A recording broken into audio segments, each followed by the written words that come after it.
మహేశ్వరం నియోజకవర్గంలో భారతీయ జనతా పార్టీ డివిజన్లో ఈరోజు ప్రచారం చేస్తున్నారు. కార్పొరేటర్ ఆకుల శ్రీవాణి, సరౌండర్ కార్పొరేటర్ ఆకుల శ్రీవాణి కావచ్చు, మల్కజ్గిరి శ్రవణ్ కావచ్చు, మరి ఇక్కడ వచ్చి ప్రచారం ఇంటింటి ప్రచారం నిర్వహిస్తున్నారు. సో మీ మేనిఫెస్టో ఇంకా రిలీజ్ కాలేదా సార్? మేనిఫెస్టో చెప్పారు కిషన్ రెడ్డి గారు ఆల్రెడీ. విత్డ్రాయల్స్ అయిన తర్వాత భారతీయ జనతా పార్టీ సాంప్రదాయం ప్రకారము విత్డ్రాయల్స్ తర్వాత మేనిఫెస్టో రిలీజ్ చేస్తాం కాబట్టి త్వరలోనే మేనిఫెస్టో అనేది రిలీజ్ అవుతుంది. మొన్ననే మోడీ గారు వచ్చారు, ఎస్సీ వర్గీకరణ గురించి కూడా మందకృష్ణ మాదిగతోటి చర్చలు కూడా చేశారు, కమిటీ చేస్తా అని చెప్పారు. ఏ మేరకు లబ్ధి పొందే అవకాశం ఉంది? ఈరోజు దళితుల పట్ల ఈ రాష్ట్ర ప్రభుత్వం ఏ విధంగానైతే మోసపూరితమైనటువంటి వైఖరి ప్రదర్శించిందో, ఒక దళితుడిని ముఖ్యమంత్రిగా చేస్తారని వంచిందో, ఒక దళితుడిని ముఖ్యమంత్రిగా చేసి లేనిపోని అభాండాలు వేసి ఈరోజు ఆయన ఉప ముఖ్యమంత్రి పదవి నుంచి తప్పించి ఈరోజు టికెట్ కూడా ఇవ్వలేదు కనీసం. ఈరోజు బీఆర్ఎస్ పార్టీ మరి దళితులను అన్యాయం చేసినటువంటి పార్టీ, దళిత వ్యతిరేక పార్టీ. కానీ నిజంగా దళితుల కోసం పనిచేసే పార్టీ ఏదైనా ఉంది అంటే అది భారతీయ జనతా పార్టీ, మరి కేంద్రంలో ఉన్నటువంటి నరేంద్ర మోడీ గారి ప్రభుత్వమే. ఈరోజు మందకృష్ణ మాదిగ గారి నేతృత్వంలో మీరు అందరూ చూశారు, పెద్ద ఎత్తున దళిత సోదరులందరూ కూడా భారతీయ జనతా పార్టీకి అండగా నిలబడ్డారు. వారికి అండగా మన ప్రధానమంత్రి నరేంద్ర మోడీ గారు నిలబడ్డారు. కాబట్టి ఈరోజు తెలంగాణ రాష్ట్రంలోని ఒక టర్నింగ్ పాయింట్. బీసీలు, ఎస్సీలు పెద్ద ఎత్తున భారతీయ జనతా పార్టీ వైపు చూస్తూ ఉన్నారు. సో ఒక silent wave Bharatiya Janata party వైపు ఉంది. ఖచ్చితంగా ఈరోజు ఇవన్నీ కూడా ఓట్ల రూపంలో కన్వర్ట్ అయ్యి భారతీయ జనతా పార్టీ పెద్ద ఎత్తున భారీ స్థాయిలో మరి విజయం సాధించనుందని తెలియజేస్తున్నాం. 10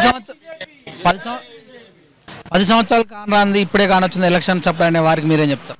ఇప్పుడు ఎప్పుడో ఒకసారి అయితే చేసినాం కదా. అసలు నువ్వు ముఖ్యమంత్రి చేస్తా అని చెప్పి ఇప్పుడు ఎలక్షన్ అప్పుడు కూడా చేయకపోతేవి కదా. 9 సంవత్సరాలే 10 సంవత్సరాలే నువ్వు ఇప్పటి వరకు ముఖ్యమంత్రినే పెట్టకపోతేవి. మరి ఇప్పుడు నువ్వు పెట్టిన ముఖ్యమంత్రి రాజయ్య గారినే తీసేస్తేవి, ఆయనకి ఎమ్మెల్యే టికెట్ కూడా ఇవ్వలేదు.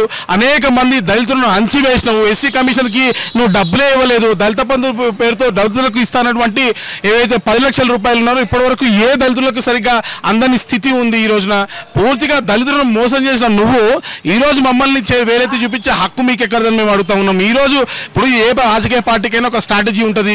మేమంటూ ఒక హామీ ఇచ్చినాము, ఖచ్చితంగా దాన్ని నెరవేర్చి తీరుతాం. ఖచ్చితంగా ఎలా ఉంది ప్రచారం ఈ యొక్క డివిజన్లో?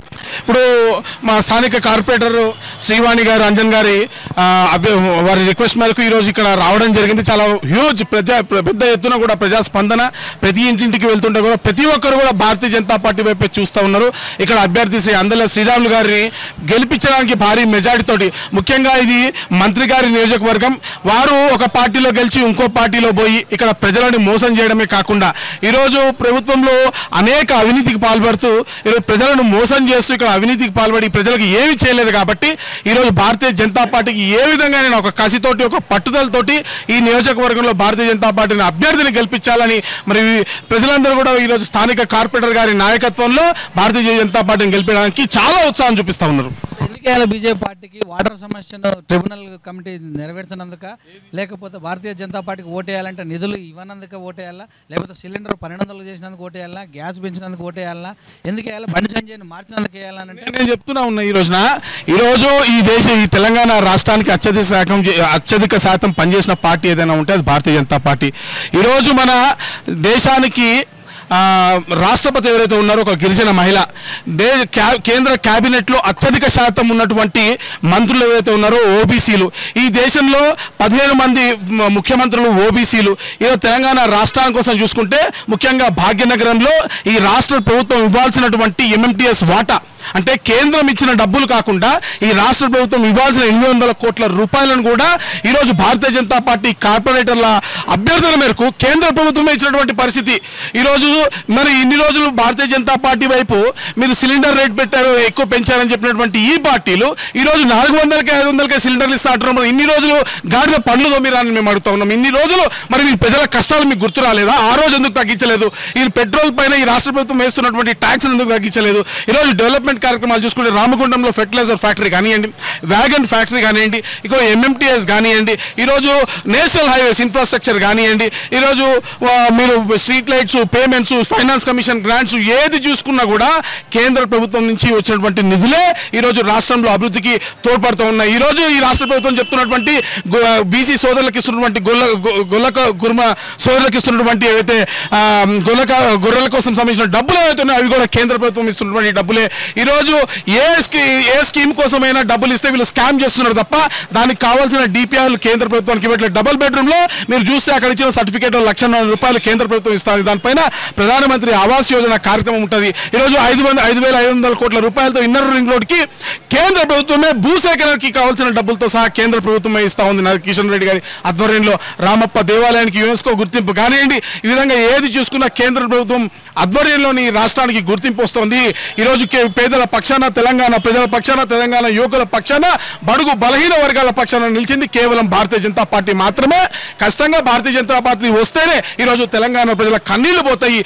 ఉద్యమ ఆకాంక్షలు ఏవైతే ఉన్నాయో అవి నెరవేరుతాయి. ఈరోజు మీరు నీళ్ల గురించి మాట్లాడారు. ఈరోజు ఇన్ని రోజులు మరి కృష్ణా ట్రిబ్యునల్ కోసం ఒక కమిటీ వేయకుండా సుప్రీంకోర్టులో కేసేసింది కేసీఆర్ గారు కాదా? స్వయంగా ఆయనే ఒప్పుకున్నారు కదా, ఎందుకు వేయలేదు? మరి నేను అడుగుతున్నా, ఈరోజు ఎలక్షన్ ముందే నీకు గుర్తొస్తా ఉందా? అది ఇన్ని రోజులు 10 సంవత్సరాలు నువ్వు మర్చిపోయినావు అని అడుగుతున్నాం. మేము చేయడానికి సిద్ధంగా ఉన్నాం, నువ్వెందుకు నిద్రపోతాం? ఇచ్చిన ప్రతి హామీని చిత్తశుద్ధితో నిలబెట్టుకున్నటువంటి నాయకుడు ఎవరైనా ఉన్నారంటే అది కేంద్రంలో ఉన్నటువంటి నరేంద్ర మోడీ గారు అని చెప్తా ఉన్నాం. పీకేలు ఏం పీకలేరని కేటీఆర్ అంటారు. దీని ఎలా చూడాలి మరి?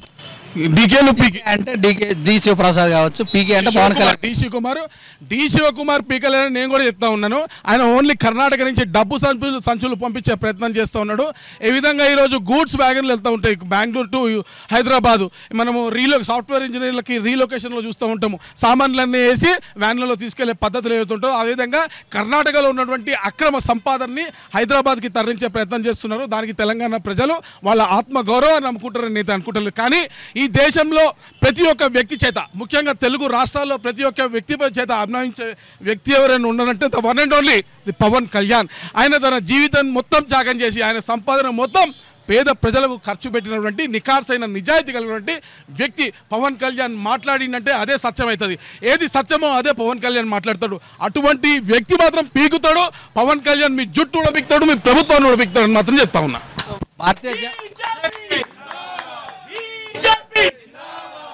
భారతీయ జనతా పార్టీ బీఆర్ఎస్ భారత రాష్ట్ర సమితి ఓట్లు చీల్చడానికేనా లేకపోతే గెలిచేది ఏమైనా ఉందా? భారత రాష్ట్ర సమితి బీజేపీ, భారతీయ జనతా పార్టీ భారత రాష్ట్ర సమితి ఏదంటే ప్రభుత్వం ఉందో వాళ్ళ ఓట్లు చీల్చడానికైనా గెలిచేది ఏమైనా ఉందా? భారతీయ జనతా పార్టీ ఈరోజు ఖచ్చితంగా తెలంగాణ రాష్ట్రంలో అధికారులు ఈరోజు దళితులకు హామీ ఇచ్చినటువంటి వ్యక్తి ఎవరైనా ఉన్నారంటే నరేంద్ర మోడీ గారు, బీజేపీ ప్రభుత్వము. ఈరోజు బీసీల కోసం బీసీ ముఖ్యమంత్రి తెలంగాణ గడ్డపై మొట్టమొదటిసారిగా బీసీల ఆత్మగౌరవాన్ని నిలబెట్టిన వ్యక్తి ఎవరైనా ఉన్నారంటే అది నరేంద్ర మోడీ గారే. ఇప్పుడే చెప్పినాను, ఒక వ్యాగన్ ఫ్యాక్టరీ నుంచి మొదలుపెట్టుకొని ఎంఎంటీఎస్ నుంచి మొదలుపెట్టుకొని Ramagundam fertiliser factories, national highways, MMTS, metro, ఈ విధంగా చూసుకుంటా పోతే ప్రతి ఒక్క దానికి కేంద్ర ప్రభుత్వమే డబ్బులు ఇస్తుంది. 2 BHKలకు కూడా కేంద్ర ప్రభుత్వం డబ్బులు ఇస్తుంది. ఈరోజు తెలంగాణ సమాజం మొత్తం భారతీయ జనతా పార్టీ వైపే చూస్తుంది. ఈరోజు బీఆర్ఎస్ అనేది మరి బీఆర్ఎస్ అని చెప్తున్నటువంటి, మేము దేశవ్యాప్తమైనటువంటి పార్టీ అని చెప్తున్నటువంటి పార్టీ ఈరోజు 5 రాష్ట్రాల ఎన్నికల్లో నువ్వు ఎక్కడ పోటీ చేస్తున్నావు? నీ తెలంగాణ రాష్ట్రంలో దాటి ఈ బోర్డర్లు దాటి నువ్వు ఎక్కడ పోయి ఎందుకు పోటీ చేయలేకపోతున్నావు అంటే నువ్వు కేవలము చెప్పుకోవడానికి డబ్బాలు చేపులు. అంటే ఒక సామెత ఉంది తెలంగాణ రాష్ట్రంలో, మాటలు కోటలు దాటుతాయి, చేతులు మాత్రం జోబులు దాటవన్నట్టుగా ఈ తెలంగాణ రాష్ట్ర ప్రభుత్వం కేసీఆర్ గారి వ్యవహారం ఉంది తప్ప వాళ్ళు నిజంగా కూడా ఎక్కడ పోటీ చేసేది లేదు, ఏం బీకేది లేదు. ఈరోజు ఈ దేశం మొత్తం కూడా నరేంద్ర మోడీ గారి నాయకత్వం వైపు చూస్తాం. ఖచ్చితంగా మేమే ఇక్కడ అధికారంలోకి వస్తాం.